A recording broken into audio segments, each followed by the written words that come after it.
Bienvenue dans Memento Mori, le podcast qui parle du présent en prenant la fin comme point de départ. Je m'appelle Raphaël Charrier et je suis pasteur à Grenoble. Et je m'appelle Mathieu Gérald, je suis pasteur à études pour tous les développeurs, surtout pour savoir.com. Ça va, Raph? Ça va et toi? Ça va, on n'a pas le temps. On n'a pas le temps? On n'a pas le temps de niaiser? On n'a pas Ok, le temps. on n'a pas le temps de niaiser. Donc aujourd'hui, Mathieu, on va se retrouver pour parler des réseaux sociaux. On avait déjà fait un épisode sur le sujet il y a un certain temps maintenant. Depuis que nous avons fait l'épisode, les réseaux sociaux ont-ils pris encore plus de place dans notre société? C'est possible. C'est oui. Euh, du coup, ça vaut le coup d'en reparler aujourd'hui parce que tu De toute as... façon, on fait ce qu'on veut. oui, tout à fait. Même s'ils avaient pris moins de place, mais qu'on Et, voulait en parler, on en parle. voilà, si on voulait Il faire y un a truc quoi? sur, si on voulait faire un truc sur le Minitel, on n'a pas le droit. On l'aurait fait. On fait ce qu'on veut. On fait ce qu'on fait. donc, on refait sur les réseaux sociaux parce que tu as eu l'occasion de retravailler le sujet, n'est-ce pas? Exactement. J'ai donné un atelier à la conférence de Pâques là, des jeunes qui s'appelait Prends ta place il y a quelques temps là, à Genève. Voilà. Donc, prends ta place, un slogan euh, qui sonne avec notre temps, n'est-ce pas? Prends Euh, ta place, vis tes rêves, Ça, crois c'est en aujourd'hui. Bon, toi. on joue avec ça. Mais Mais est-ce qu'on pourrait pas dire que c'est un prends slogan ta qui n'aurait pas place? pu être fait au 19e. Tu vois, la Non, plausibilité d'un. parce qu'en fait, ta place, tu la connais, tu vas travailler au champ et tu te Exactement. tais. Ta Tu te place, tais. ta place, elle est au turbin, mon gars. Tu vois? Mais moi, j'aime bien l'idée quand même, parce que l'idée derrière, c'est assume. Oui, c'est ça. Non, non, mais c'est en termes de com, c'est très intéressant. C'est très intéressant. C'était une bonne conférence. C'était chouette. Ça s'est bien passé. J'imagine. T'imagines. Ok, très bien. Non, Euh, c'était sympa. Les jeunes avaient l'air ravis. voilà. Ouais, non, mais j'ai eu des très bons retours aussi des jeunes de l'église. C'était cool. Du coup, tu as pu là-bas donc faire un atelier sur les réseaux sociaux qui avait pour titre Comment glorifier Dieu sur les réseaux sociaux. Ouais, qui a un titre nul. Mais bon, Oui, qui a un j'ai pas titre trouvé mieux. formel, mais pas le temps de niaiser. Quand t'es contacté, t'as dit bon, J'ai ok, fait on va faire un ça. truc simple, clair, J'ai mais fait c'est un bon ça. titre. C'est un bon titre qui annonce. Un bon titre aussi, il doit annoncer. Tu dois savoir ce que C'est tu vas ça. voir. Et donc, tu sais que quand tu vas sortir de cet atelier, tu sauras comment glorifier Dieu sur les réseaux sociaux. En tout cas, c'est la promesse du titre. C'est la promesse du titre. Voilà. Alors, du coup, Mathieu, comment glorifier Dieu sur les réseaux sociaux? Eh bien, en fait, j'ai choisi une approche un peu plus théologique que ce que j'ai pu faire avant. Souvent, ce que j'ai vu et ce que j'ai pu faire par le passé, c'était assez pratique. Mhm. J'ai voulu prendre un petit peu de recul et se demander donc, euh, en fait, comment notre vision biblique de la technologie va nous aider à réfléchir et à approcher, à aborder les réseaux sociaux. Donc, en fait, Entre si tu veux, dissonance et résonance. exactement. Mon but, c'était euh, de faire une grille pour penser notre approche de la technologie et pour nous donner des repères dans notre utilisation des réseaux sociaux. Donc, j'ai pas trop dit ce qu'il fallait faire, ce qu'il fallait pas faire, machin et tout. Je trouve que ça peut être utile. J'en Mhm. parle un petit peu à la fin, mais j'ai voulu commencer par une grille. Et pour ça, j'ai euh, j'ai considéré que les réseaux sociaux étaient des outils et que chaque outil était quatre choses. Donc, une amplification de nos aspirations, une bénédiction dans un monde déchu, une tentation pour nos cœurs tordus, et une formation de notre caractère et notre comportement. Et à partir de ça, j'ai développé 7 questions de diagnostic. Et en fait, j'ai fait une grille, un petit peu comme la grille, tu sais, qu'on a fait pour les films là. Ouais. la grille d'analyse des films, j'ai fait une grille de questions d'analyse des réseaux sociaux, mais qu'on pourrait appliquer à d'autres choses, quoi. Hmm. Est-ce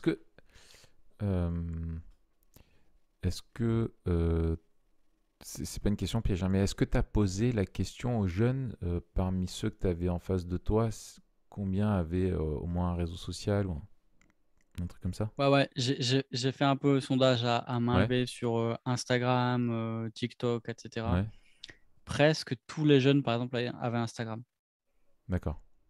Moi, j'imagine, avec les discussions que j'ai, qu'Instagram est peut-être le réseau social le plus utilisé maintenant. Voilà, peut-être je me trompe et j'imagine Hmm. que ça dépend aussi beaucoup des Ouais, communautés et aussi ouais, des tranche milieux. d'âge. Ouais, ouais. Euh, mais franchement, Instagram et TikTok, pour des raisons différentes. Euh, mais ouais, c'était vraiment très, très, très utilisé. Ouais. Ouais, ouais, ouais. Ok. Là, j'ai un truc que je viens de taper en même temps que je te parle, qui dit que c'est un site là qui dit que les réseaux sociaux les plus utilisés au monde sont, il me charge les statistiques en cours. Donc quand je l'aurai, je te le dirai. Ouais, sur le blog du modérateur, très souvent, tu as des statistiques qui sont mises à Ouais, jour, donc tu peux trouver ça ouais, ouais. facilement. Facebook, numéro un. Ils mettent Facebook. YouTube en numéro 2. Alors je sais Alors pas YouTube, c'est c'est- YouTube, c'est sûr. Je l'ai traité d'ailleurs et c'est un je l'ai mis est-ce que c'est un dans réseau ma social? présentation. Oui, ça fait aussi fonction de réseau social, C'est ça. mais c'est Le pas que fonctionnement est un ça, petit peu quoi. différent, mais C'est, exactement. ouais. Mais après, après, il y a WhatsApp. Euh, C'est pareil. C'est un ouais. peu bon. C'est un peu entre deux, ouais. Et puis Instagram, effectivement. C'est ça. Ouais. Moi, j'ai vu que beaucoup de jeunes n'avaient plus Facebook. Oui. De jeunes de la tranche d'âge que j'avais, hein. Ouais, ouais. C'est-à-dire 15, 25. Ouais, ouais, c'est ça. Ouais. Et Twitter est seulement est très bas. Mais Twitter, c'est un truc de vieux. Ouais, ou d'officiel plus. Ou, C'est devenu, j'ai l'impression, ouais, ou de ça dépend, ou communicants. dans les villes, dans les grosses villes, on utilise pas mal Twitter, mais j'ai l'impression Ouais, que ailleurs, tu vois, genre en dehors de Paris, on utilise moins Twitter. ouais, ouais. C'est ça. Ok. Est-ce que tu veux un peu expliquer, tu vois, effectivement, donc tu dis c'est une bénédiction dans un monde déchu, c'est une tentation pour nos cœurs tordus, et c'est aussi une opportunité, donc une formation de notre caractère et de notre comportement. Et moi, ce qui m'interpelle, c'est que tu dis c'est une amplification de nos aspirations. Ouais. Un réseau social est une amplification de nos aspirations, comme c'est un outil qui fait ça. Est-ce que tu peux un peu l'expliciter? Ouais, alors on va le retrouver au fur et à mesure. Je dois dire que normalement, quand vous écoutez cet épisode, on aura mis en lien euh, avec ces 7 questions, avec la question et puis deux, trois phrases qui expliquent Mhm. ce qu'elle veut dire. Et donc, dans l'une ou l'autre question, je vais en parler. Mais la première question, c'est quelle est l'intention affichée des créateurs pour cet outil? D'accord. Et en fait, elle part du principe que la technologie et les outils qu'on développe, alors qu'est-ce que c'est un outil? C'est un objet euh, qui, c'est un objet technologique. Mhm. C'est quelque chose que nous avons façonné pour accomplir une intention technologique. Mhm. Et j'ai lu un livre sur la technologie qui est vraiment excellent, qui s'appelle From the Garden to the City de John Dyer, qui a quelques années, il a 10 ans Donc, maintenant. du jardin à la ville, je Exactement. traduis. Ça me Merci. permet d'étaler Et ma qui nous science. dit, ouais, c'est très Ouais, ouais. gentil. À travers nos outils, nous imaginons le monde tel qu'il pourrait être. Mhm. Et en fait, un outil technologique, c'est-à-dire ces outils que nous avons façonnés, quel que soit l'outil, c'est euh, un pont entre le monde tel qu'il est et le monde tel qu'il pourrait être. C'est ça. Donc, quand on crée un outil en fait pour transformer le monde, le même auteur, il va définir la technologie comme l'activité humaine qui emploie des outils pour Ouais, transformer la création de Dieu à des fins pratiques. ouais, donc c'est. Ah, ça serait. Ah, je pourrais, ça serait cool si je pouvais parler avec mon ami qui est en dehors de ma portée de voix. Je vais créer un mégaphone ou un téléphone pour permettre de le faire, Ouais. Ou tout ce simplement. serait cool que je construise ma maison ici. Il y a des arbres, je fais une hache. Voilà, c'est ça. Ok. Donc, chaque outil, c'est une amplification de nos aspirations. Donc Pourquoi? Parce que, ça te renseigne sur les aspirations de l'homme. Donc. alors, ça renseigne sur les aspirations de l'homme.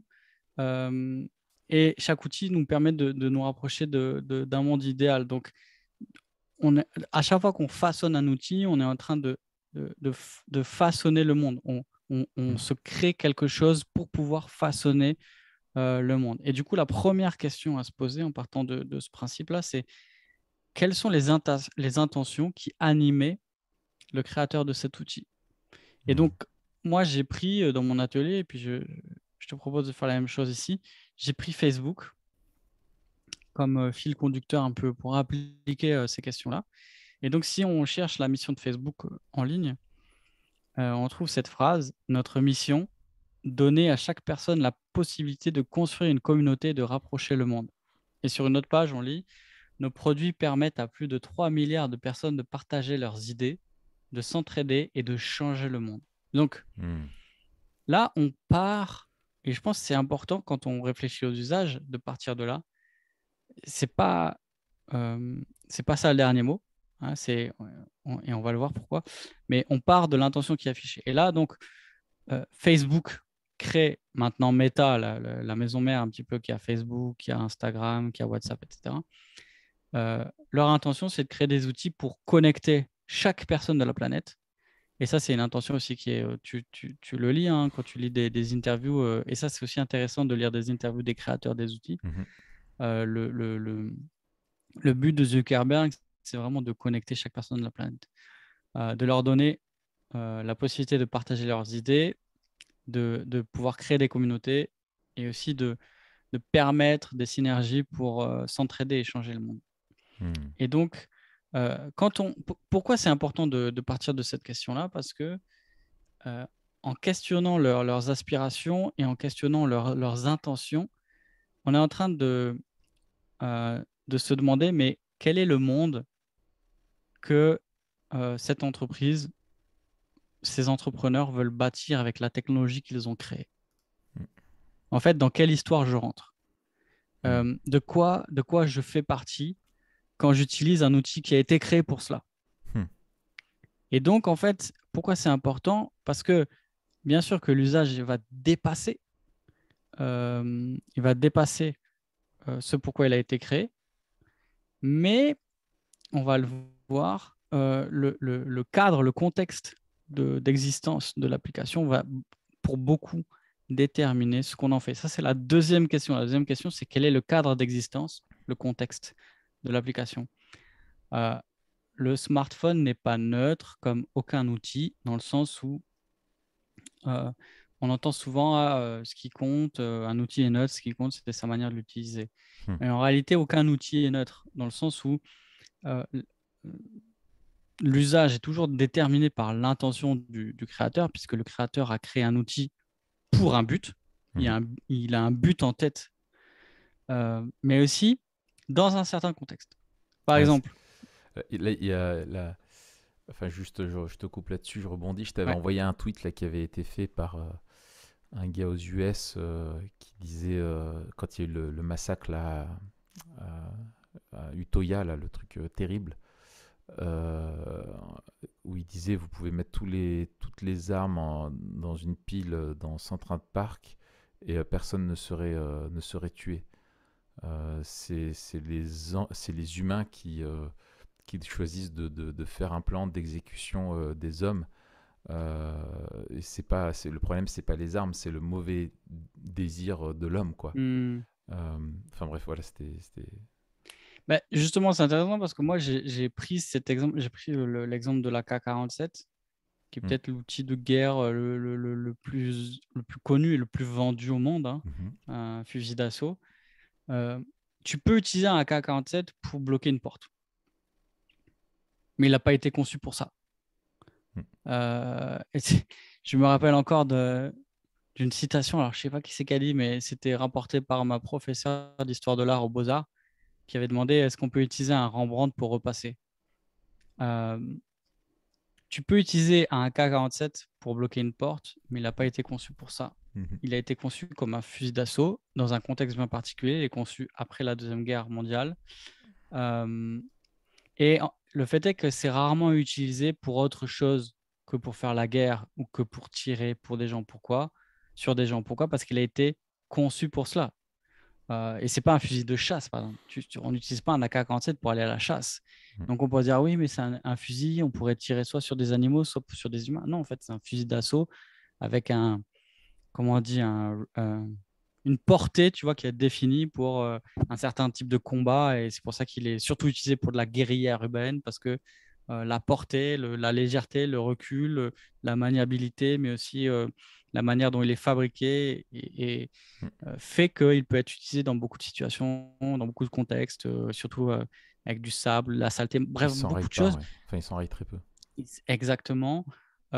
Mais tu vas pas tirer de loin des trucs très Mm. précis avec un K47. Pourquoi il est pas fait pour ça? Mm.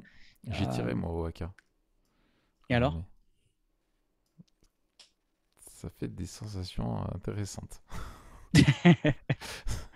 Ça fait des sensations et beaucoup de bruit. Mais tu as tiré à l'armée. Et c'est là encore le contexte Voilà, approprié pour tirer à l'AK. j'ai pas tiré à l'école. Exactement. Mm. Et euh, ce qui va définir à définir l'usage, c'est le contexte dans lequel il a été créé. Et sur le site de Facebook, si on revient à ça, il y a une partie qui s'appelle Nos principes. Et là, on lit quelque chose de très intéressant que dit Facebook. Il dit nous sommes toujours prêts à faire des compromis pour privilégier nos convictions profondes. Pourquoi c'est intéressant? Parce qu'un de leurs principes de base, c'est de servir tout le monde, littéralement, tout le monde, chaque personne.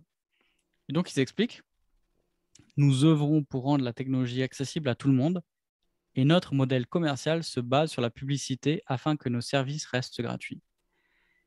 Et donc, euh, Facebook, et ça tu le lis aussi dans Mm. une interview de Zuckerberg, il dit en fait, la publicité et cette économie-là, c'est la seule qui te permet de scaler à une échelle énorme. C'est-à-dire le fait d'être soutenu par des annonceurs publicitaires, c'est le seul modèle économique qui te permet de déployer un outil sur un aussi grand éventail d'utilisateurs parce qu'il doit rester gratuit. Et donc, le modèle économique de Facebook, c'est la pub. Mm. Et plus que cela, c'est ce qu'on appelle l'économie de l'attention. Alors, on en avait parlé dans notre Mm. épisode qu'on va mettre en lien sur, comment ça s'appelait? Nos écrans de fumée en Ouais, français. je l'avais. Euh, Ouais. et voilà, ce que Facebook vend, c'est pas le service qu'il offre, d'accord? Le service qu'il offre est gratuit, mais c'est notre attention, l'attention des utilisateurs, qu'il vend aux annonceurs. En gros, plus on passe de temps et plus il y a de personnes qui utilisent le service, et plus les annonceurs, Mm. donc ceux qui veulent insérer de la pub, vont payer cher Facebook parce que il y aura plus de monde qui auront la chance de voir leurs produits et de Voilà. les acheter. Ce qui est vendu aux publicitaires, c'est ton attention, c'est ton temps passé derrière l'écran, Exactement. ton temps Et passé donc sur ça, la c'est pub. le contexte et c'est quelque chose d'éminemment réfléchi. C'est-à-dire que Facebook a comme principe euh, de servir chaque humain et de connecter chaque humain. Mm. Et donc, au nom de cela, au nom de ce principe, ils sont prêts à faire des compromis. Et ce compromis-là, comme ils le disent, bah, c'est la pub. C'est ça. Euh, Sauf que en inscrivant leur service dans l'économie de l'attention, Facebook est en train de définir aussi une partie de l'usage de leurs outils. Et donc, l'usage de l'outil n'est pas seulement façonné par l'intention du créateur, mais aussi par le contexte dans lequel elle a été créée. Et là, on a le Centre pour une technologie humaine, donc, qui a été fondé par Sam Harris, Harris, ouais. qui était un ancien de chez Google, qui avait écrit une espèce de manifeste, en tout cas une lettre ouverte, qui avait été fortement relayé à Google parce qu'il s'alarmait un petit peu de la manière de Google de concevoir des produits et de leur éthique. Et puis, il lui avait filé en gros un laboratoire d'éthique. Il était éthicien des produits ou un truc comme ça. Mais ça n'a rien changé. Et du coup, il s'est barré de Google et il a fondé ce truc-là, Hmm. le Centre pour une technologie humaine. Et il Et est coproducteur, je crois, de l'épisode de l'ép- de truc sur Netflix. Ouais, Ouais, ouais, il me semble. ouais, tout à fait. Et donc, lui, il nous dit, en parlant de TikTok, il dit TikTok n'est pas addictif simplement parce que les créateurs sont drôles. Il l'est parce que l'app utilise l'un des algorithmes de persuasion les plus sophistiqués de la planète pour choisir les vidéos qui vous inciteront à continuer de regarder. Et un peu plus loin, il dit la réalité est que très peu d'applications n'existent que comme outil. Hmm. Donc, on voit ici, qu'est-ce qu'il nous dit? Il nous dit qu'il y a l'outil et après, il y a l'enrobage. Après, il dit, sous couvert de vous divertir, de vous informer ou de vous aider à trouver votre chemin, des fonctions persuasives sont conçues pour vous vendre à des annonceurs. Et donc là, il y a euh, la réalité économique qui englobe un petit peu l'intention affichée des créateurs. Et donc là, ce qu'explique Sam Harris et consorts, c'est que euh, c'est ces ingénieurs qui conçoivent euh, les comportements et les usages des réseaux sociaux se basent sur des expériences. Et il y en a une qui est connue dans les années 70 où il y a un chercheur qui enferme un pigeon dans une boîte et il y a juste un bouton dans une boîte et une trappe. Et le pigeon, en fait, quand il appuie sur le bouton, il a de la nourriture. Et ce chercheur se rend compte d'une chose, c'est que eh bien, le pigeon est plus susceptible d'appuyer souvent sur le bouton quand la nourriture arrive de manière aléatoire. C'est-à-dire Hmm. que quand c'est prévisible, c'est-à-dire, je sais pas moi, une fois Hmm. sur quatre, etc., le pigeon appuie moins souvent. Par contre, quand c'est imprévisible, le pigeon appuie de manière presque frénétique sur le bouton parce qu'il veut voir, il est un peu excité de savoir quand ça va tomber, il y a Ouais. l'élément de surprise, Il fait un etc. peu jackpot quand ça arrive. C'est Exactement. Newport, je crois, qui en parle dans Ouais. Digital Minimalism, hein, c'est ça? Ouais, ouais, tout à fait. Et donc, euh, quand on est en train d'utiliser les réseaux sociaux, on est en train d'avoir des comportements similaires et on voit ça à la fois dans la manière dont sont conçues les notifications, hein. On sait que les notifications, elles n'arrivent pas, on n'est pas notifié au moment où l'action se passe. C'est-à-dire, ce n'est pas au moment où on reçoit un message, où il y a quelqu'un qui like un truc qu'on est notifié.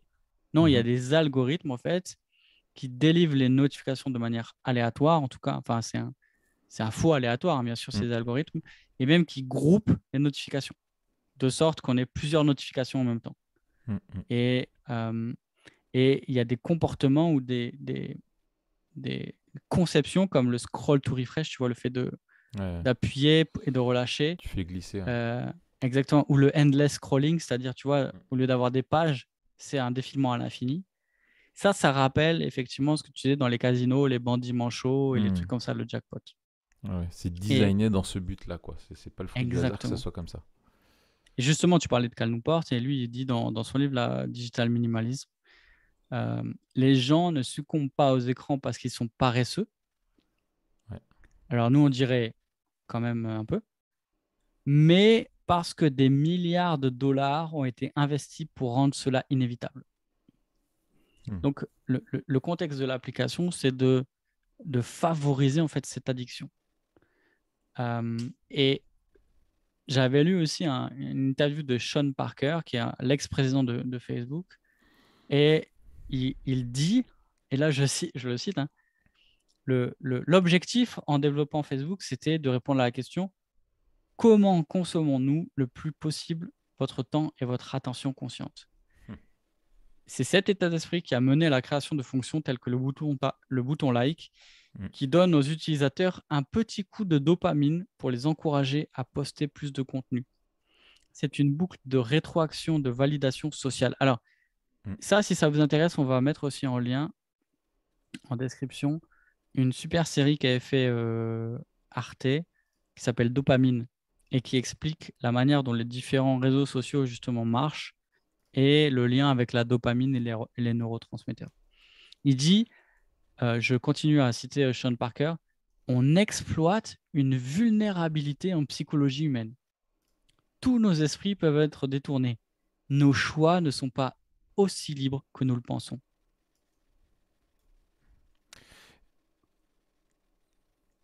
C'est effrayant. C'est chaud. Et en même temps, en fait, je pense que les gens ne se rendent pas compte. Surtout, en fait, tu dis surtout les publics visés, tu vois, c'est des publics de consommateurs qui sont quand même très jeunes Ouais. et qui sont à des années-lumière, en fait, de pourquoi ils vont sur TikTok ou Instagram. Bah, parce que les autres y sont et que c'est cool, tu vois, et qu'il y a ça. Mais ils ignorent qu'en fait, il y a des mecs qui sont payés des fortunes où ils font tout pour recruter les meilleurs psys, les meilleurs voilà et tout pour arriver à te il y a des études de neurosciences qui sont derrière, etc., pour aider les concepteurs à designer la meilleure façon pour te rendre accro à l'utilisation du truc, quoi. C'est ça que les gens ne réalisent pas, en fait, qu'il y a derrière des millions de dollars qui sont dépensés pour les tenir captifs, quoi. Exactement. Mm. C'est exactement ça. Je pense qu'il y a alors parfois une méconnaissance, et maintenant je pense qu'il y a quand même l'opinion publique qui est de plus en plus alertée, qu'il y a de plus en plus tu vois, documentaires et de livres et de trucs assez grand public ou de gens qui en parlent. Et maintenant aussi on a un recul, tu vois, après une dizaine d'années où il y a vraiment eu le boom des réseaux sociaux. Mm. Enfin, depuis 10 ans, il y a vraiment eu un boom, et puis il y a aussi un essoufflement avec la première génération qui étaient tu sais, ce qu'on appelle les early adopters, là, qui ont à chaque fois les nouveaux gadgets, et aussi qui Mm. souscrivent aux derniers abonnements Ouais, et aux les nerds, dernières quoi. applications, Ouais, ouais, machin, c'est ça. qui sont revenus un peu de ça avec les premiers essais cliniques, Ouais, les premiers scandales, et aussi ouais, les premiers retours. ouais. Tu vois, de plus en plus Ouais, sur YouTube, on a des mecs qui disent qu'ils ont vécu la dépression, l'anxiété, etc., ou qu'ils ont mis le doigt dans un engrenage de quelque chose qui leur a arraché le bras, quoi. ouais. Après, je pense qu'il y a quand même encore, la vague est encore en train de monter, quoi. Enfin, tu vois, il y en Tout a à qui fait. commencent à te dire, voilà, mais moi je vois, Abby, elle est en CM2 là. Elle a plusieurs gamins qui ont leur compte, leur chaîne YouTube, ils ont Instagram, les réseaux sociaux, TikTok et tout machin. Et moi, mes enfants, enfin, ils comprennent pas parce qu'ils sont pas dessus. Bien sûr, ils ont pas ça, tu vois. Mais enfin, je vois, c'est un truc de fou, quoi. Et sur Ouais, le téléphone, dans leur chambre, sans aucune protection, rien. Les gamins, ils sont en primaire, quoi. C'est... c'est ça. Il y a quelque chose qui a changé, en fait, Ouais. qui explique que ça grandit, c'est que les utilisateurs sont de plus en plus jeunes. Mm. Et, euh, et donc euh, ça présuppose deux choses aussi. Enfin, ça implique deux choses, c'est que il y a moins de recul. Ouais. Il y a beaucoup moins de recul, hein, sur l'usage des outils en général. Et en plus, à cela est corrélée la plus grande pression. C'est-à-dire que la pression des pairs est beaucoup plus grande Ouais, c'est ça. au collège Ouais, qu'à la fac ouais. ou même au lycée, tu vois. T'as le FOMO aussi, rien que le fait de pas être dessus, ça le génère, quoi. Exact. Mm. Parce que on a pu le vivre, enfin moi j'ai pu le vivre à plus petite échelle quand mes potes regardaient des films tard ou des films d'horreur, des machins que moi j'ai pas le droit Mm. de regarder, et que ils parlaient de trucs dans la récré que j'ai pas lu, que j'avais pas vu, mais c'était pas du tout la même pression que maintenant.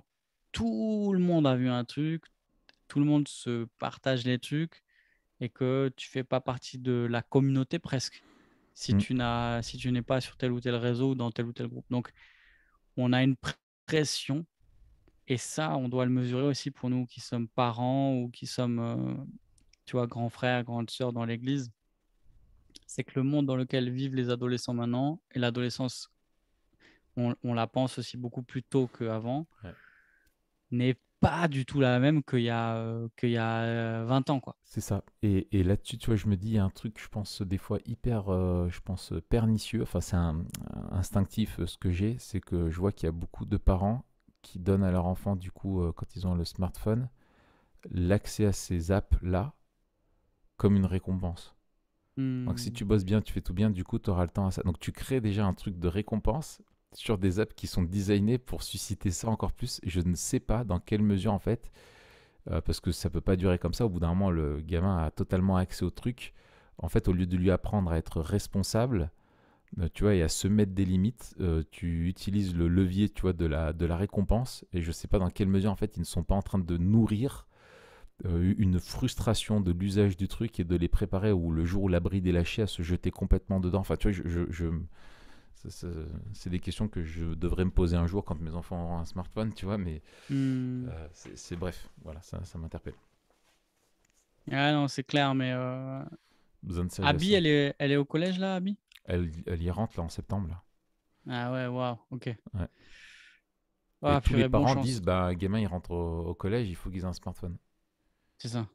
Et moi, je dis, mais pourquoi? En fait, pourquoi? Pourquoi? Bah, on sait jamais sur la route et tout. Je dis, bah, ok, mais comment ils ont fait? Comment, enfin, c'est pas un besoin, tu vois. Faut arrêter, tu vois. Hmm. Il y a une commodité, il y a voilà. Mais alors, ok, mais comment est-ce que tu protèges ton enfant si tu lui donnes un smartphone? Enfin, tu vois, c'est à réfléchir, quoi, tu vois. C'est ça. Enfin, bref, voilà, quoi. Ouais, bon voilà. Ok. Première question. Donc c'était quelle est l'intention affichée des créateurs pour l'outil? Deuxième, quel est le cadre d'existence? Quel est le contexte de l'application, non Mm. seulement dans lequel elle a été conçue, mais aussi dans lequel il s'inscrit. C'est-à-dire ici, on parle du contexte économique, mais on a parlé de la K47 avec le contexte historique. Mhm. Il y a toujours un contexte dans lequel s'inscrit un outil, et l'outil, en fait, quand on a dit oui, dans les aspirations, l'outil sert toujours à façonner le monde selon nos Il a un aspirations, et dessin bien particulier, ouais. il y a un dessin bien particulier. Mais en fait, il faut aussi reconnaître que le dessin s'inscrit dans une vision du monde qui s'inscrit dans une communauté. Donc en fait, ce que je veux pour le monde et comment moi je vois le monde évoluer, c'est pas pareil que un militant LGBT. Et le Mm. militant LGBT, eh ben, le contexte dans lequel il évolue, c'est le contexte de sa vision du monde. Et donc, les outils qu'ils vont créer, c'est les outils qui vont servir Sa communauté. leurs Ouais. aspirations qui sont définies par leur communauté Voilà, aussi, pas juste par leurs c'est ça. aspirations propres. La communauté influe là-dessus. Tout à fait. Et ça, c'est très intéressant dans la réflexion, par exemple, sur les armes aux États-Unis. De comprendre ça aussi, que la chose s'inscrit dans une vision du monde qui se manifeste au sein d'une communauté avec son narratif. C'est des choses que nous, on n'arrive pas à comprendre sur les. Tu vois, aux États-Unis, la notion de l'histoire de la communauté, de son dessin, etc. Tu vois, je ne sais plus quel amendement c'est. Deuxième amendement, je sais pas, ils invoquent tout le temps. Le deuxième, ouais, non, le cinquième, c'est dans les films, c'est quand ils ont le droit de se taire, je crois. C'est Ils ça, invoquent ouais. le cinquième. Tout le monde connaît le deuxième et le cinquième. C'est à cause des films, tu sais. Bon, bref, voilà. C'est quelque chose qui a un droit qui fait partie de ce que c'est De la qu'être Constitution. américain. Voilà. Et C'est du ça, coup, la mais et aussi Constitution de l'État. voilà, et de la constitution de l'État historique, mais aussi de la constitution. C'est constitutif à la vision du monde C'est ça. de la personne. Tu vois, c'est quelque chose qui est. Et ça rejoint les trucs d'habitus, mais où tu incorpores, tu intègres dans ton corps, dans ta vie propre, ce que te dit la société, la vision de la société. Donc, ouais, bon, bref, voilà. Ça marche. Et du coup, quelle est la troisième question que tu La poses? troisième question, c'est est-ce que notre usage correspond à l'intention de départ? Sinon, quelles sont les différences? Donc ça, ce sera un peu plus court, mais l'idée, c'est, OK, on a l'intention, le contexte, etc. Mais maintenant qu'on utilise l'application, dans quelle mesure notre usage, et c'est toujours l'usage qui est plus important que le reste, mais dans quelle mesure justement l'usage correspond à l'intention de départ? Ici, Facebook sert à créer des communautés, à rapprocher les gens. Mais on se rend compte, quand on l'utilise, que il peut servir à ça, et il sert à ça, mais que parfois l'usage même de l'outil et la manière dont il est conçu, et même là, le contexte dans lequel il s'inscrit, eh bien, contribue à un usage qui fait l'inverse de ce qu'il promet. Par exemple, Oui. Enfin, et puis il y a aussi tu m'excuses, je te coupe, hein. mais c'est ton Euh, podcast, Raph. mais merci. C'est que c'est aussi. Enfin, je veux dire, il y a le mission Merci de me statement. couper pour ça, Tout à fait. Tu as le mission c'est statement, c'est intéressant. on veut connecter les gens, etc. Mais il faut pas oublier ce qui n'est pas dit. Mais ce qui est réel, c'est que c'est une entreprise et que son objectif fondamental, c'est d'être rentable et de générer de l'argent. Enfin, tu vois ce que je veux dire? C'est ça. On existe pour se faire de la thune. Enfin, tu vois, avant tout, il y a ça qui est là derrière, quoi. Mais, C'est pas et c'est ça. inoffensif. Enfin, tu vois, voilà, Alors, ils font pas de c'est pas l'action sociale, inoffensif. c'est pas une association Exact. qui est là pour faire du Il y a un bien. but lucratif. Exactement. Par contre, TPSG Et n'est pas à but lucratif. C'est-à-dire voilà, que nous, voilà, euh, faire de l'argent n'est jamais un but parce que c'est pas le but de TPG. Le but de TPG, c'est de vous servir. Donc, à chaque fois que vous faites un don à TPG, vous êtes sûr que c'est une fin, c'est un moyen en vue d'une fin qui est la fin affichée, c'est de vous équiper pour voir le monde comme Dieu voit et vivre comme Dieu veut. c'est ça. Soit dit en passant, il y aura un lien en description. Alors, Facebook est fait pour rapprocher les gens. La vérité, c'est que souvent, il polarise les opinions. Mm. Pourquoi? Parce que pour engager les gens, on doit mettre en Des avant bulles. Ouais. des contenus qui vont générer du commentaire, générer du like et générer des clics.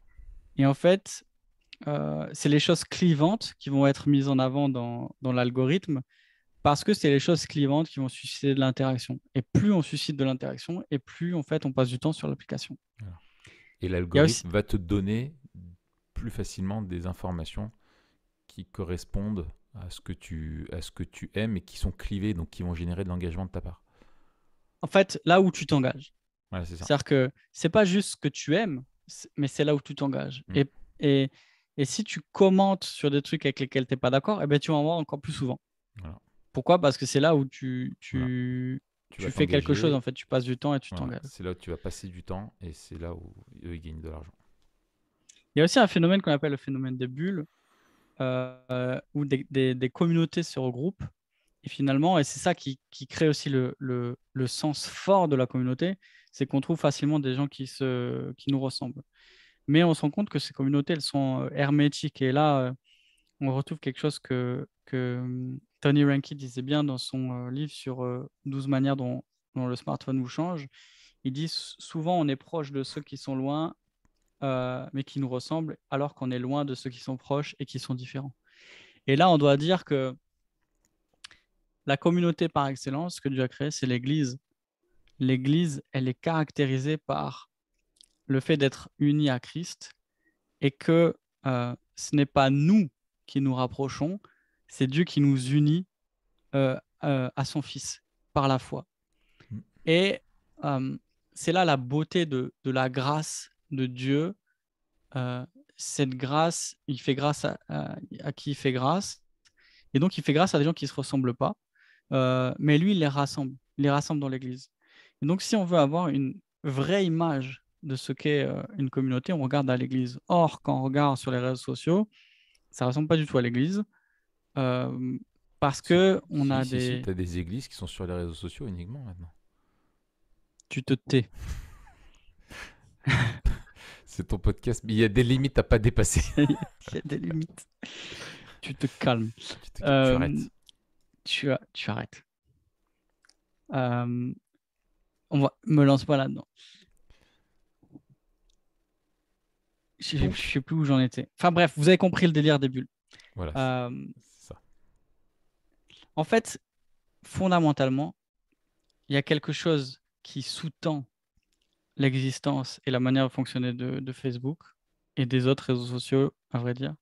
C'est que Facebook, c'est un monde qui tourne autour de moi, autour de mes besoins, autour de mes envies. En fait, Facebook est une espèce de royaume dont je suis le roi. C'est ça. Euh, je me fais une cour de ceux qui vont m'adorer, qui attendent que je leur parle et dont j'attends la louange. Mm. Et donc, c'est compliqué de faire des vraies communautés où chacun est roi. C'est ça. C'est ça le problème fondamental avec les réseaux sociaux. C'est Ouais. qu'on est tous rois de son royaume, mais on doit partager un espace. Ouais. Alors, comment on fait? Et j'avais lu un truc sur la façon dont ben, c'était sur le truc de Harris, là. D'ailleurs, j'encourage les gens à s'inscrire. Bon, c'est en anglais, hein, mais ils ont une Tu newsletter mets le lien? qu'ils envoient. Ouais, le Human Center for Technology, c'est ça? Euh, Ouais, En fait, où il expliquait à quel point en fait, les réseaux sociaux augmentent. Il y a des études qui montrent comment ça augmente la jalousie. ouais, Tu vois, la jalousie digitale est plus importante que la jalousie physique.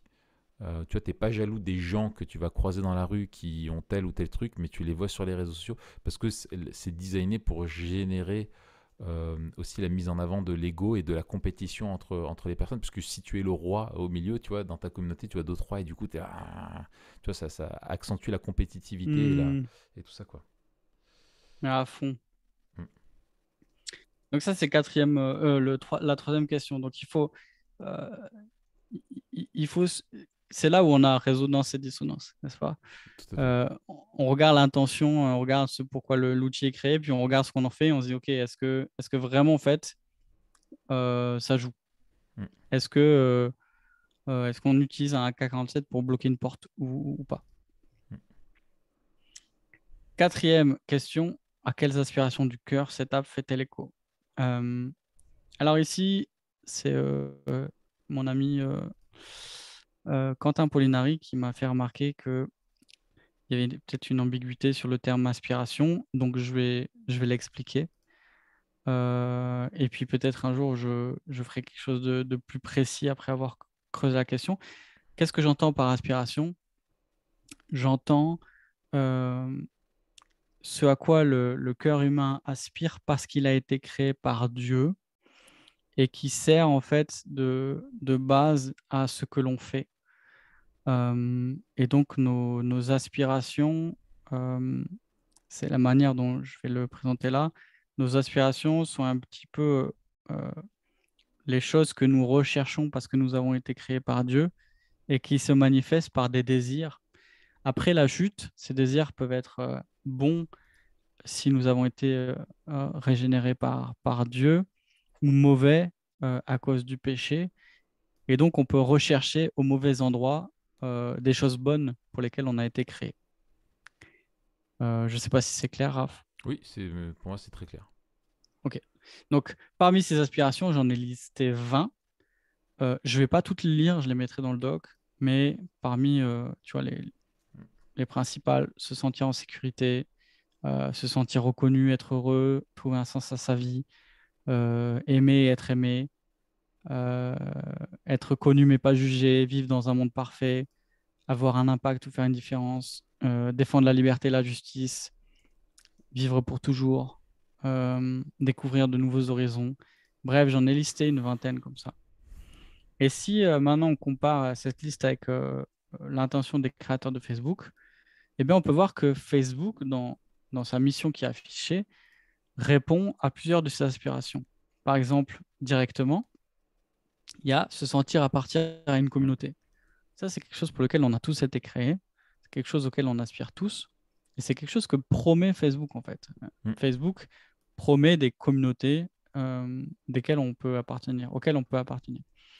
Il y a aussi l'idée avoir un impact et faire une différence. On l'a lu, hein, une des ambitions affichées des inventeurs de Facebook, c'est de donner les moyens aux gens de changer le monde. Et Mm. donc, il y a cette idée qu'avec ces outils, on pourra changer le monde. On Mais exerce une influence, on indirectement, peut. Enfin, derrière ça, il y a l'idée. Enfin, eux, ils disent on change le monde. Euh, alors peut-être qu'il y en a par des pages Facebook qu'ils ont créées, ils auraient pu faire de belles choses, tu vois, de solidarité, de trucs comme ça. Mais il y a derrière ça, il y a aussi l'idée que, en fait, souvent ce que font les gens, c'est qu'ils s'expriment. Au final, ils vont s'exprimer sur pourquoi ils vont râler sur pourquoi ils étaient euh, à la SNCF et que leur train était en retard. Tu vois, c'est plus exprimé. Ça te donne l'illusion que tu peux avoir un impact parce que tu t'exprimes sur la voie publique, tu vois. Il y a ce côté plutôt, il faut que c'est pas je change le monde, mais je m'affirme dans le monde, tu vois. J'exprime au monde mon désaccord ou mon truc ou tout ça, quoi. ouais, alors ça c'est intéressant. Je pense que il faudrait faire un épisode là-dessus et je pense qu'avec Yannick Imbert, ce sera super intéressant euh, de faire un lien entre la parole et le façonnage du monde. Mhm. Je pense que c'est par la parole qu'on façonne le monde, Ouais. principalement. On le voit avec Dieu qui a créé par la parole et la Mm. manière dont la parole aussi, dont sa parole façonne le monde. Il tient tout par sa parole. Il y a un lien avec la parole qui est très, très fort, mais aussi avec la manière dont euh, les histoires façonnent le monde. Ce qu'on raconte du monde le façonne. Et c'est la vision du monde, en fait. Mm. On crée un méta-récit, Mm. on crée une histoire, et après, on va essayer, et ça, c'est la vision, et après, justement, on va créer des outils pour transformer le monde selon cette vision. Mm. Et donc, il y a quand même cette idée d'avoir une parole qui est partagée, qui, qui va créer une vision dans laquelle on va s'insérer. Et en fait, euh, le premier rôle des lobbies, c'est d'imposer une histoire, Mm. c'est d'imposer un nouveau récit, c'est de dire, voilà ce vers quoi le monde devrait aller. Mm. Voilà. Et donc, après, qu'est-ce qu'il y a dans le storytelling? Il y a des obstacles. Mm. Et après, donc, une fois qu'on a la vision, eh bien, vont se dresser les obstacles qu'on doit surmonter. Et donc, finalement, tout part de l'histoire, tout part de la parole, tout part du monde que l'on a décrit. Et c'est exactement la même chose dans la publicité. Mm. Imaginez un monde où vous pouvez faire ce que vous voulez parce que vous avez suffisamment de temps. Ouais. Pourquoi? Parce que vous n'avez pas passé 20 minutes à L'aspirateur. vous raser le matin. Mm. Pourquoi? Parce que vous avez un rasoir pourri. Mm. Ce qui vous empêche de faire vraiment ce que vous voulez, c'est votre rasoir pourri. Voilà. Mais avec le nouveau gilet de 3 lames, alors maintenant, d'ailleurs, le discours a changé, hein, n'est-ce pas, Mm. avec la crise de l'identité. Et c'était un case study connu dans la pub, c'est que Mm. le storytelling autour du rasage s'est articulé autour de l'identité. Ouais. Enfin bref, je digresse. Ouais, ouais. Bref, Ou ça un- va être, ou maintenant tu vas voir avec ce côté de l'écologie, tu vas voir ça. C'est-à-dire ce qu'on va mettre en avant, ça va être la culpabilité, tu vois, de l'homme dans ce qu'il est, enfin, tu vois, dans sa façon hmm, de vivre, et que si tu ne veux pas tuer la planète, achète, consomme, fais comme moi je te dis de faire, tu hmm, vois, et du coup, achète une nouvelle bagnole, tu prendras soin de la planète. hmm, C'est un petit peu ça, quoi. Tu le fais pour la c'est planète. magnifique. C'est magnifique. C'est malin, ils sont forts. Et là, il y a des choses qui sont directes et qui sont dites, et il y a des choses qui sont implicites. Par exemple, là, de manière implicite et de manière indirecte, il y a le sentiment de sécurité qui est très fort, en fait, euh, sur les réseaux sociaux, en tout cas sur Facebook. Cette idée de défendre la liberté, de défendre la justice. Et donc, chaque technologie, chaque outil va faire écho à une aspiration qui reflète euh, notre création en image de Dieu. On a été créé pour la liberté, on a été créé pour la justice, on a été créé pour vivre en sécurité. On a aussi été créé pour avoir un impact et faire une différence. Mm. Euh, c'est même un des fondements de la vie humaine, Mhm. c'est de façonner le monde. Donc Ouais, c'est un mandat là, on est culturel, quoi. Mm. exactement, on est au cœur de ce qu'est être humain. Et Mm. donc, peut-être plus que jamais, et parce il y a une dimension d'échelle euh, qui est liée à la communauté. C'est-à-dire on sait, hein, l'union fait la force, et on sait que euh, quand tu es beaucoup, tu fais des trucs de ouf. Hein, les Chinois, ils ont construit un hôpital en 10 jours. Mm. Euh, Il y a un truc avec la communauté qui fait que dans les grandes villes, tu fais des trucs de ouf. Dans les petites villes, tu fais des petits trucs. Euh, Pourquoi? Parce qu'il y a la communauté, parce qu'il y a le côté économique, parce qu'il y a aussi le côté de la vision, Oui, mais la c'est toujours lié rationalisation de à la l'effort. communauté, quoi. Ouais, tout à fait. Exactement. Donc, euh, tu peux avoir un impact plus grand avec les réseaux sociaux maintenant, et ce que ça te permet de. Et tu le vois avec les soulevés de fonds, c'est quand même des trucs de ouf. Que tu as des communautés entières qui soulèvent des millions en 24 heures, Mm. ce qui n'était pas possible, tu vois, Mm. il y a 10 ans. Mm. Donc, voilà. Cinquième question. En quoi l'usage de cette app aide à redresser ce que le péché a courbé? Et donc là, on fait écho à la question de la bénédiction dans un monde déchu. Euh, le péché, on le répète souvent, hein, entaché toutes nos relations. Je parle souvent de la triple relation, relation de l'homme à Dieu, relation de l'homme aux autres et relation à la création. Et ce qu'on voit, c'est que dès Genèse 3, toutes ces relations sont entachées. Euh, le mandat culturel confié à l'homme et la femme est entravé, dans le sens où le péché rend l'enfantement pénible, euh, rend l'harmonie aussi caduque, puisque maintenant euh, c'est l'inimitié qui règne dans cette première communauté humaine qui est le Mm. mariage. Le développement de la gloire de la création qui est rendu pénible avec le travail, mais aussi le sol qui est maudit à cause d'Adam, et puis l'homme qui va aspirer à se faire une propre gloire plutôt que de glorifier le Créateur. Mm. Et puis la vie éternelle, cette vie qui était dans la présence de Dieu, qui est maintenant se transforme en mort. Mais après la chute, en vertu de la grâce commune, Dieu permet qu'on développe des outils qui non seulement euh, contribuent à faire ce qu'il avait prévu à la base, c'est-à-dire de créer une culture qui fait fructifier ce qu'il a implanté dans la création, mais aussi qui viennent dans une certaine mesure, parce que la technologie est toujours Mm. sujette à la vanité, ne peut jamais nous en délivrer, mais dans une certaine mesure, la technologie et nos outils permettent d'atténuer les effets du péché. La péridurale rend la grossesse moins pénible. Les réseaux aident à rapprocher ceux qui sont loin. La pelle, le tracteur, aide l'homme à cultiver le sol, même s'il est devenu dur avec des ronces. Mm. Donc il y a la limite de la vanité, mais cette réalité aussi qu'on peut atténuer les effets du péché, notamment avec les outils technologiques. Mais donc il y a toujours ce en même temps, n'est-ce pas? Tout à fait. Euh, Ce en même temps Cet équilibre. c'est la,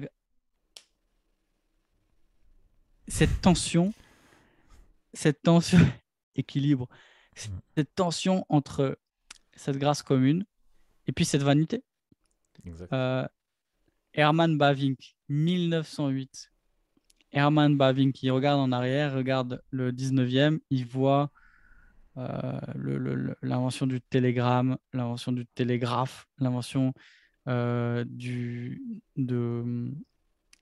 lecteur de disque en cire, MP3. là, du phone. Non, Ah non, non, c'est pas après encore. ça. De la voiture, du chemin de fer, bah, tu Ouais. vois, la révolution industrielle de ouf. Ouais. Il dit, bien que de nombreux résultats brillants aient été obtenus dans le domaine des sciences naturelles, de la culture et de la technologie, le cœur humain est resté insatisfait. Pourquoi? Parce que, comme disait Augustin, il y a bien quelques siècles avant Bavinck, qui disait, tu nous as fait pour toi, Seigneur, et notre cœur est sans repos tant qu'il ne se repose pas en toi. Mm. Et on a ce proverbe-là que j'aime beaucoup, proverbe 27-20, qui dit, le séjour des morts et l'abîme de perdition ne peuvent être rassasiés, de même les yeux de l'homme ne peuvent être rassasiés. Et ça, ce serait génial que dès que tu ouvres, ce serait génial en fait de faire une application. Purée. S'il y a un développeur qui a envie de faire ça, qui a envie de développer, je ne sais pas comment c'est possible, mais écrivez-nous. Euh, une application où tu es obligé de passer par cette application pour ouvrir un réseau social, tu vois, et qui t'affiche pendant quelques secondes ce verset. Le séjour des morts et l'abîme de perdition ne peuvent être rassasiés, de même les yeux de l'homme ne peuvent être rassasiés. Il n'y a aucune app qui peut satisfaire nos yeux. Pourquoi on en redemande toujours, toujours, toujours, toujours, toujours, toujours, toujours? C'est parce qu'on ne peut pas être rassasié de ce qu'on verra. Mm. On a été créé pour la gloire. Cette gloire, il n'y a que Dieu qui peut nous la C'est... donner. Et là, on ouais. Les fleuves se competing déversent dans spectacles. la mer, mais elle n'est jamais remplie. Exactement. Mm. 6e question, avant-dernière question. En quoi l'usage de cette app risque de transformer en idole ce que Dieu seul peut nous donner? Euh, c'est là le principal problème des applications. À C'est ce quand stade, je voulais dire que j'avais une remarque ultra pertinente, mais que je Vas-y. l'ai oubliée. Voilà, Ah, je te laisse poursuivre. merci. Euh, Comme disait mon grand-père, comme dit mon grand-père, euh, si c'est important, ils rappelleront. C'est ça. C'est voilà. Euh, on a vu que l'intention du créateur et les outils viennent répondre à des besoins. Et s'ils font écho si fort en nous, c'est parce que on a été créé comme ça. Mais le problème, c'est qu'il y a un évangile, un faux évangile qui s'attache à chacun des réseaux sociaux. Il y a le faux évangile de Facebook, le faux évangile de TikTok, le faux évangile d'Instagram, etc. Et en fait, euh, parce que aussi, on l'a dit, les outils technologiques ont cette faculté, dans une certaine mesure, de redresser ce que le péché a courbé, euh, eh bien, on leur prête peut-être une espèce de pouvoir qui se rapproche de l'évangile. Mais il ne faut pas oublier que les outils sont un moyen au service de Dieu. Donc, quand on parle de grâce commune, on parle de moyens que Dieu nous donne. Et donc, en fait, ce serait une folie de, de, de, de confondre, tu vois, la création, la créature, l'outil créé, et de le prendre pour Dieu. C'est la définition d'une idole. Et d'ailleurs, euh, c'est précisément ce qui est mis en avant quand il y a la polémique dans Ésaïe, là, les chapitres 40 là, et suivants, avec les idoles, c'est que le, Dieu met en avant que l'idole est fabriquée par l'homme. Oui, oui. Moi, ça fait penser à la grosse. Elle est comique cette scène dans Exode, le truc du veau d'or. Ah ouais. Que Aaron il dit bah je sais, on a jeté de l'or dans le feu et il en est ressorti une idole. On sait pas comment ça s'est passé. Nous on a jeté là-dedans et oh, pouf, il y a une idole qui en est sortie, tu vois. On dirait mon fils quand il Non, fait une bêtise. voilà, c'est pas tout à fait ça. C'est pas tout à fait ça. Euh, Non, non, c'est toi-même qui fais ton idole. Ah oui, c'est Et c'est pouf. toujours ça, c'est l'homme qui fabrique ses idoles. Et c'est ça qui est fou, en fait. Ouais, C'est que on sait que c'est rien parce que c'est nous qui l'avons fait. ouais, Et pourtant, on le prend pour Dieu. c'est ça. Euh, mais le problème, c'est que, par exemple, si on prend le fait d'être connu pour qui on est vraiment, et ça, peut-être, il y a quelque chose qui est hyper fort dans une société qui marche avec la reconnaissance et avec cette question de l'identité tu vois, qui fait rage. Mais le problème avec les réseaux sociaux, c'est qu'ils ne permettent pas d'être connus pour qui on est vraiment.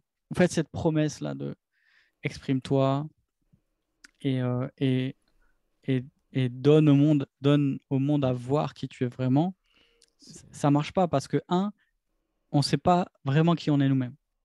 mm, Deux, on ne peut pas montrer tout ce qu'on est. On montre que certaines facettes de notre personnalité. Il y a personne qui peut dire qu'il nous connaît, par exemple, parce qu'il écoute Memento Mori, ou même qu'il lit tous nos articles, ou même qu'il aurait vu des photos de nous. Enfin bref.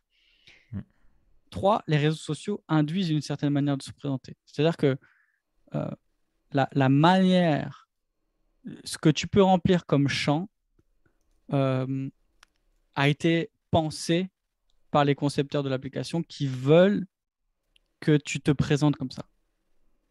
Et donc, en fait, tu ne dis pas ce que tu veux comme tu veux, tu remplis des champs. c'est ça. Quatrièmement, ce qu'on est en ligne, c'est façonné par l'outil qu'on utilise. Euh, c'est pas un miroir, un réseau social. C'est un miroir qui va grossir certains traits et qui va en occulter d'autres.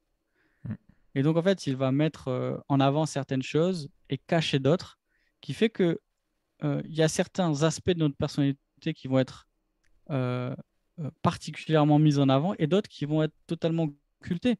Et donc, on ne peut pas être vraiment connu pour qui on est. c'est ça. On va être connu pour certains traits de notre personnalité. Tu designs, tu crées un avatar, tu designs toi-même l'image de toi que tu veux que les autres aient, mais qui ne correspond pas à qui tu es réellement. En étant obligé de rentrer dans le moule que l'application a formé. C'est ça. Et Cinquièmement, d'ailleurs, c'est la dernière. l'application, ce qu'elle te vend, c'est qu'elle peut te donner un moule qui va te permettent d'être dans l'expressivité de ton individualisme, tu vois, de façonner. Elle te promet aussi qu'elle va te donner une image valorisante de toi, quoi. C'est ça. Tu vois, sinon, tu n'y vas pas. Et d'ailleurs, c'est la question des filtres. L'application, elle ne te dit pas, viens, montre-toi comme tu es, tout le monde va t'aimer. Elle te Mm. dit, viens, nous, on va t'aider à t'améliorer pour que les autres t'aiment C'est ça, enfin. c'est ça. On va Euh, t'offrir ce que tu mérites.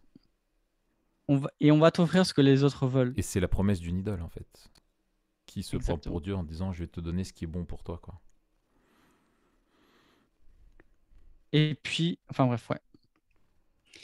Cinquièmement, on trouve personne qui nous aime pour qui on est vraiment. En fait, si vraiment les gens nous connaissaient pour qui on est vraiment, ils nous aimeraient pas. Mm. On est des sales ordures. Et on a des parts d'ombre, on a des secrets, on a des choses que personne voudrait, tu vois, qu'on voudrait que personne connaisse. Et c'est là la beauté de l'évangile, c'est qu'il n'y a que Dieu qui nous connaît vraiment, et il n'y a que Dieu qui nous aime malgré qui on est. Mm. Voilà comment Dieu prouve son amour envers nous alors que nous étions encore des pécheurs, Christ est mort pour nous. C'est ça la beauté de l'évangile.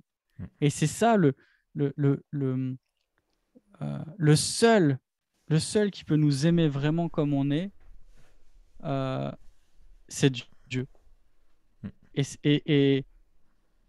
Et c'est le seul qui a le droit aussi de nous juger.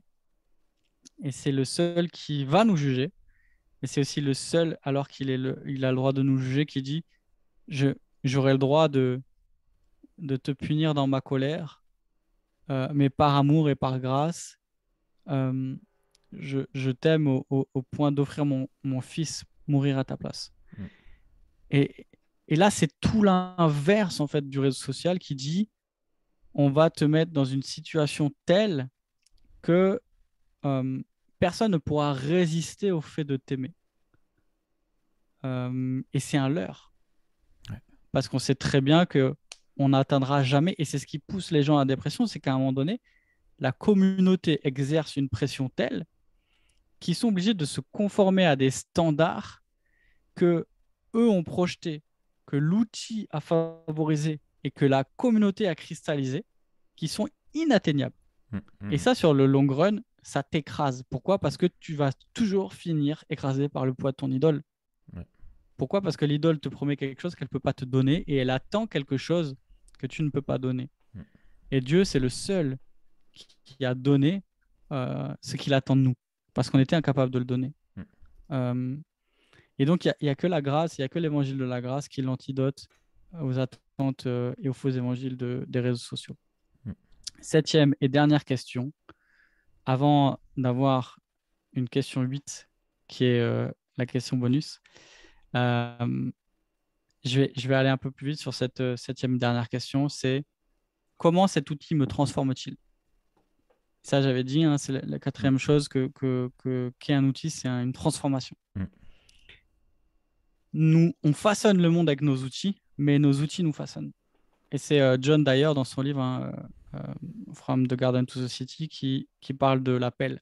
Il dit avec l'appel, je peux creuser des trous, transformer le monde, mais ma pelle me transforme aussi.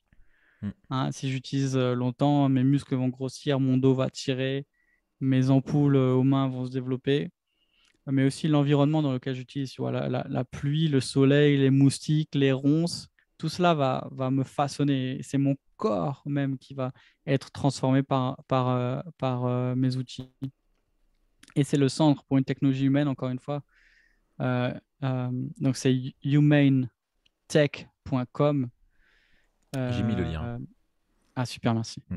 Qui dit, dans la section Social Media and the Brain, qui dit, lorsque nous utilisons les réseaux sociaux de manière répétée, ils commencent à nous former. Habitus. Mm. Nos pensées, nos sentiments et nos motivations sont façonnés par une technologie puissante conçue pour nous maintenir engagés. Et on le voit, hein, quand on réfléchit, même l'invention de l'imprimerie, ça a changé notre rapport à Dieu. Si tu dis, tu as eu t'as eu un temps de communion personnelle, un temps de culte personnel ce matin avec Dieu, avec ta Bible, ça, tu peux pas le dire avant Gutenberg. Mm.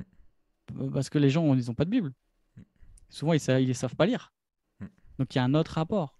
La, Ouais. la- la Bible, elle n'était pas lue tout seul, elle était écoutée en église.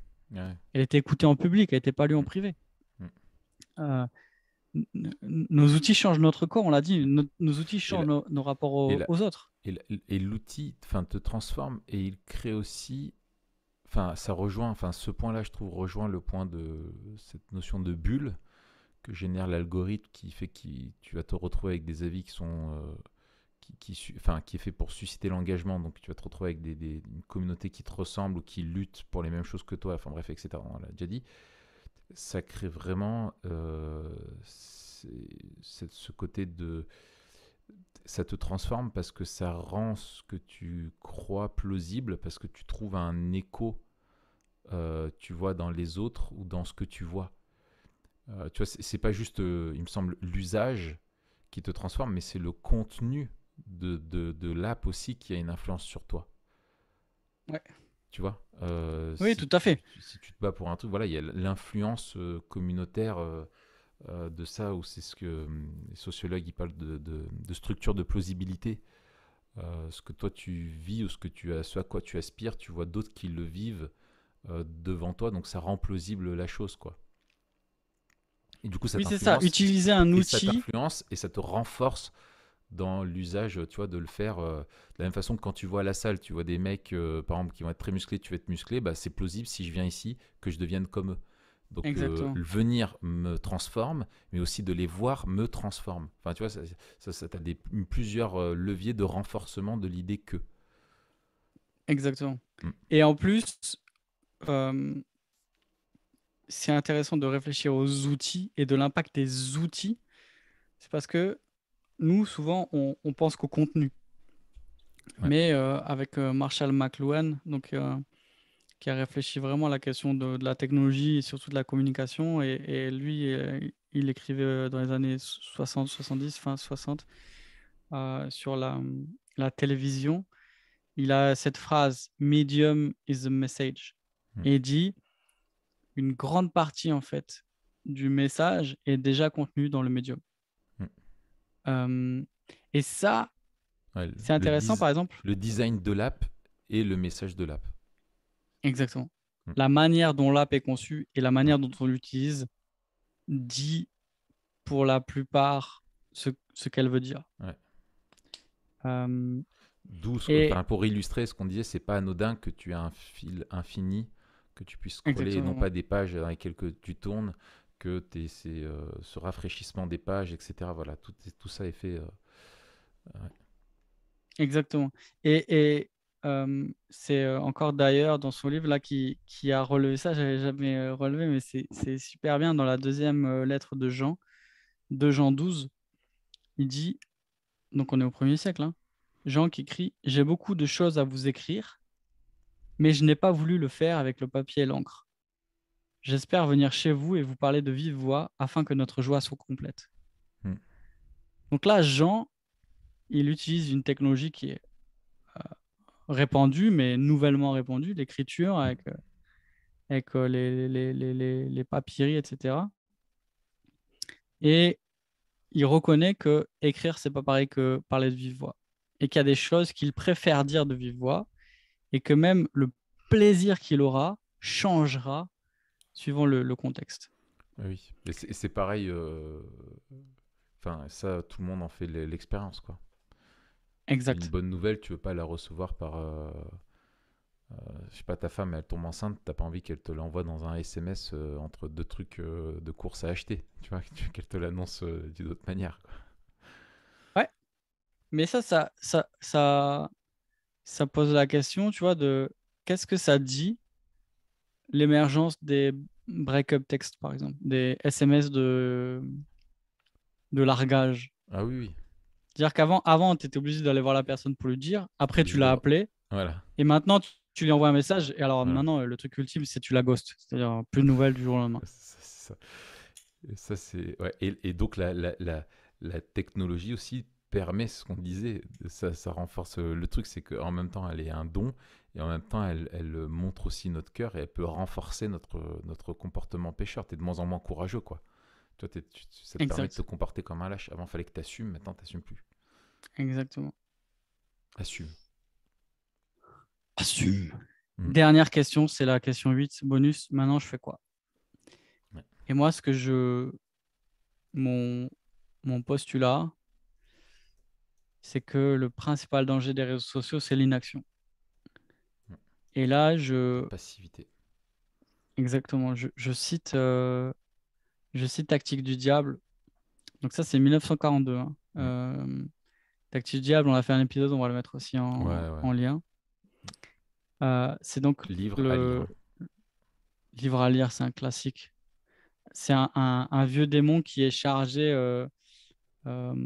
d'aider son neveu, qui est un plus jeune démon, dans sa tâche d'éloigner un jeune chrétien de Dieu. Donc, c'est très, très, très intéressant. Et là encore, Louis est vraiment prophétique. Il dit, c'est dans la 12e lettre, euh, tu n'auras même plus besoin d'un livre qui l'intéresse vraiment pour l'empêcher de prier, de travailler et de dormir. La colonne des réclames dans le journal de la veille, le scroll sur Instagram suffira amplement. Tu parviendras à lui faire perdre son temps, non seulement en amusantes conversations avec de bons amis, mais en discussions stériles avec des indifférents sur Facebook. Tu pourras le réduire à une inaction totale pendant de longues périodes. Alors, j'ai inséré les deux réseaux sociaux, tout le reste, sinon, c'est C.S. Lewis. Donc, il disait, il y a déjà euh, dans les journaux des futilités et des vanités qui font perdre le temps avec des discussions stériles et réduire le chrétien à l'inaction pendant de longues périodes. Et là, qui ne peut pas euh, s'identifier à cette lettre après avoir perdu du temps sur YouTube, Mm. avoir scrollé à l'infini sur Instagram, ou après 2 heures, 3 heures, on lève la tête et on se dit mince, où est passée ma soirée? Mm. Euh, on a perdu, on a perdu du temps pour des choses vides qui nous ont vidés. Et ce que j'ai Et- dit aux jeunes Ouais, à l'atelier, c'est est-ce que tu sais ce que le diable dit quand on a perdu 2 heures à scroller sur Instagram? Il dit cheh, Mm. bien fait. Et ouais. Et en plus, c'est pas du temps simplement perdu, c'est du temps qui a renforcé un comportement pécheur, qui a nourri des tentations, qui a... Tu vois, moi je vois, j'ai énormément... euh, j'ai mis un truc, enfin tu vois, sur mon ordi de travail, par exemple, je peux pas avoir YouTube. Alors des fois c'est très relou parce que j'ai besoin de regarder des vidéos de conférences de machin, mais j'ai pas accès. J'ai limité plein de trucs parce que je vois que quand tu... Non seulement tu perds du temps, mais tu vas t'exposer à des tentations. Mm. Même si c'est un truc entre guillemets qui est safe, mais tu vas regarder des trucs qui vont tenter, qui vont nourrir soit ton égoïsme, je sais pas, ton égocentrisme, ton impureté, tu vois, tout plein de trucs qui, en fait, c'est pas juste du temps de perdu, c'est du temps gagné pour l'ennemi. Enfin, tu vois, et qui t'a abîmé, en fait. Euh, qui t'a abîmé. Tout à fait. Donc, moi, je pose 4 questions au niveau personnel. Et ça, il faut le souligner, c'est au niveau personnel. Et Mm. la sagesse, elle est communautaire dans le sens où c'est en communauté qu'on apprend à être sage, mais il faut se garder de vouloir imposer à tout le monde dans certains choix comme ça éthiques, quelque chose de noir et blanc parce que on tombe dans les domaines de la liberté chrétienne Oui, et et on ces rajoute des questions-là doivent lois. être Le danger, exactement, c'est de croire c'est des lois divines, quoi, alors que non. exactement. Mm. Et donc là, je liste et on finit avec ça rapidement. 4 questions. Première, quels sont les dangers pour ma vie spirituelle et sociale à utiliser cette app? Si on considère que euh, ce que Dieu veut, c'est que je l'aime et que j'aime mon prochain, en quoi cette app ou cet outil, d'ailleurs, on peut ouvrir ça, hein, Mhm. quels sont les dangers qui s'attachent à l'utilisation de cette app? Deuxième question, est-ce que le bénéfice est supérieur au coût? Est-ce que je suis gagnant à utiliser cette app? Le problème, c'est que souvent, on réfléchit en termes de noir et blanc, on dit, ah oui, mais... Et puis, on met en avant un bienfait. Et d'ailleurs, ils sont pas fous quand tu veux quitter Facebook. En tout cas, à l'époque, moi, quand j'ai arrêté il y a, je sais pas, 4 5 ans, 4 ans, plus, j'en sais rien. Euh, Avant de partir, tu sais, tu fermes ton compte et ils disent, t'es sûr vraiment que tu vas abandonner Hmm. tes X amis? Et après, ils t'envoient un mail de relance. T'es sûr que tu veux arrêter de parler? Et là, ils choisissent les gens avec qui tu as le plus d'interaction. Ouais, Tu vas arrêter de parler à machin, qui sont tes amis, qui seraient contents d'avoir des nouvelles de toi. Ils te culpabilisent, ces gros chacals. ouais. Et donc, euh, voilà. Mais nous, en fait, il y a toujours des bénéfices. Il y a toujours des choses qui sont bonnes. Enfin, dans les réseaux sociaux, on pourrait se poser la question sur certaines apps. Mais bref, on pourrait toujours trouver quelque chose. La question, c'est est-ce que vraiment je gagne plus que ce que je perds? Et est-ce que le jeu en vaut la chandelle? Troisième question, est-ce qu'il y a un symptôme qui me sert de limite? C'est-à-dire, quels sont les red flags qui disent, OK, là, ça crée un trou, en fait. Est-ce que c'est dans la gestion du temps? Est-ce que c'est dans la modification des comportements?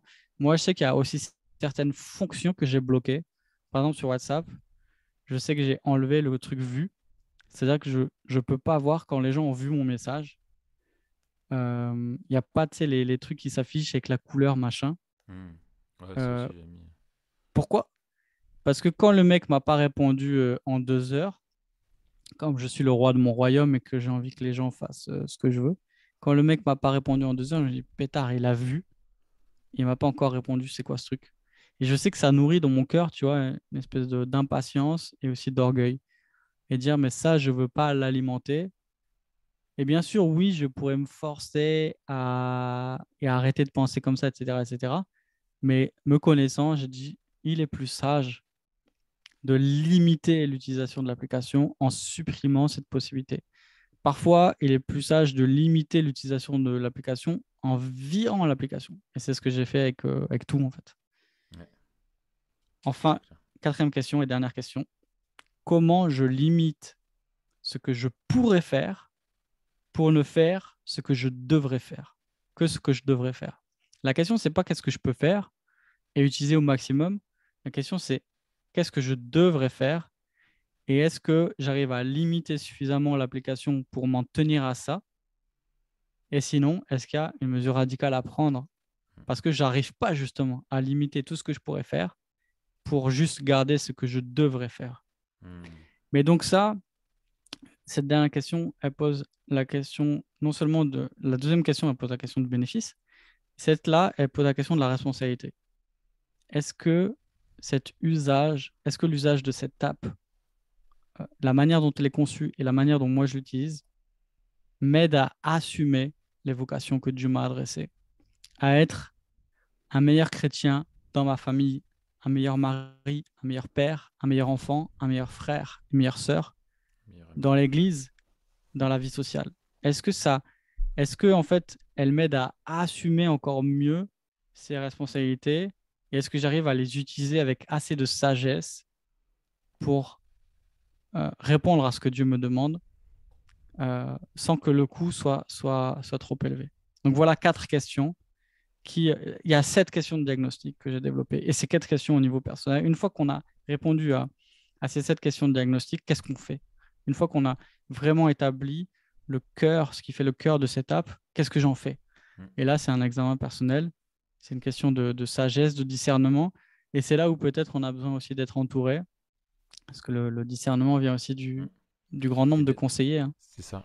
Et d'avoir aussi d'être entouré, conseillé et d'avoir des personnes aussi qui nous encouragent ou qui nous donnent des exemples. Des fois, ça aide. Tu vois, moi, je sais que quand je discute, souvent, j'ai une question qui revient et qui pas du tout qui me glorifie pas du tout, mais dans le sens, ah mais comment tu fais, comment tu arrives à faire tout ce que tu fais? Et ben en fait, je dis bah je suis pas un surhumain, je suis pas voilà, mais après quand on discute, Bah, j'explique, je dis bah j'ai pas Facebook, j'ai pas Instagram, j'ai pas Twitter, j'ai pas voilà, je passe pas mon temps là-dessus. J'ai mis j'ai un temps de limite d'écran, même WhatsApp au bout d'un quart d'heure il se verrouille sur mon téléphone et j'y ai plus accès. Enfin tu vois voilà etc. Et du coup en fait j'ai plein de temps pour autre truc quoi. Et en fait c'est des choix qui font que derrière tu peux faire d'autres choses aussi quoi. Et je pense que souvent on s'aveugle ou on voit pas les dangers, l'importance des dangers, la gravité, l'impact que ça. Tu vois, on croit que c'est inoffensif, mais on s'aveugle parce qu'il y a une forme d'idolâtrie hein, derrière, comme tu le disais. On s'aveugle Hmm. sur les aspects négatifs et on n'est même pas capable d'envisager le bonheur ou de bien vivre sans ces trucs-là, quoi. Alors que en fait, si et quand il y a goûté, moi je vois de ne pas être sur tous les réseaux sociaux, je n'y vois aucun, mais alors zéro inconvénient. Et aujourd'hui, tu vois, tu me dis, est-ce qu'il te manque, est-ce que, tu vois, même là, quand j'ai écrit le bouquin, il y a plusieurs personnes qui m'ont dit, ah, mais là, tu sors le bouquin, ce serait tellement bien que tu te refais un compte Facebook, il y a un truc sur, je sais pas quoi, Instagram, et tu peux faire des vidéos, tu sais, pour la promotion et tout. On m'a demandé de le faire, j'ai dit non. J'ai dit, j'ai pas le temps, pas le temps, J'ai pas le je temps vais de pas le liser. faire. Et je me demande, tu vois, si aujourd'hui, si j'avais gardé tous mes réseaux, est-ce que j'aurais écrit un bouquin? Bah, je sais pas en fait. Il y en a qui arrivent, Hmm. mais moi je sais que je suis pas assez vertueux, pas assez maître de moi-même pour résister aux sirènes de tous ces trucs-là, donc je préfère ne pas en avoir. Tu vois? Et même aujourd'hui, le fait de dire que tu sais que t'es pas obligé d'avoir ton compte Instagram, en fait, t'es pas obligé, c'est pas une nécessité. Ça, les gens vont même pas, enfin beaucoup de gens vont même pas s'en rendre, vont même pas avoir cette réflexion là quoi. Tu vois, tu dois l'avoir, si tu l'as pas, tu vas tellement manquer quelque chose. En fait, non, franchement, pas tant que ça quoi. Ouais, c'est clair. C'est Donc, clair. en tout cas, moi, j'encourage jamais. Sauf, tu vois, je comprends une entreprise, je comprends des personnes qui travaillent en lien avec tout ça, mais moi, j'encourage jamais les gens à aller sur les réseaux sociaux. Jamais.